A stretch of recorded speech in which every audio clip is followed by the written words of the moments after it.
Tout comme dans le cas de l'hybridation sp3, l'atome de carbone, pour pouvoir former 4 liaisons, doit passer par un état excité en déplaçant un électron de son orbital s à une orbitale p vide. Mais contrairement à l'hybridation sp3, où l'orbital s et les 3 orbitales p participent à l'hybridation, ici ce ne sont que 2 des 3 orbitales p qui s'hybrident avec l'orbital s.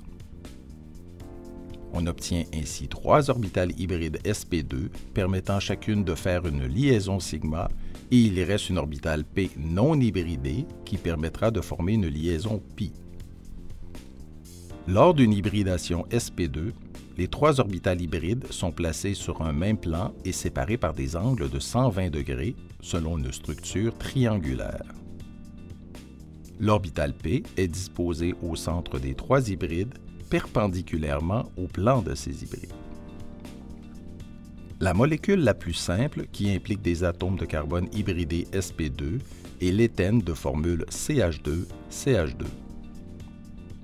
Ici, chaque atome de carbone forme des liaisons sigma avec 2 atomes d'hydrogène ainsi qu'une liaison sigma et une liaison pi avec l'autre atome de carbone.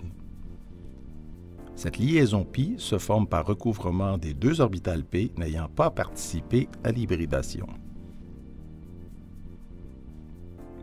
En effectuant la rotation de la molécule d'éthène, on s'aperçoit que tous les atomes sont liés sur un même plan et que le recouvrement de la liaison pi se forme simultanément au-dessus et au-dessous du plan reliant les atomes.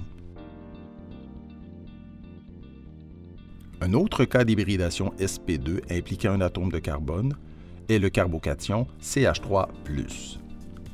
Ici, le carbone portant une charge positive se voit amputé d'un électron, ce qui laisse une orbitale p vide.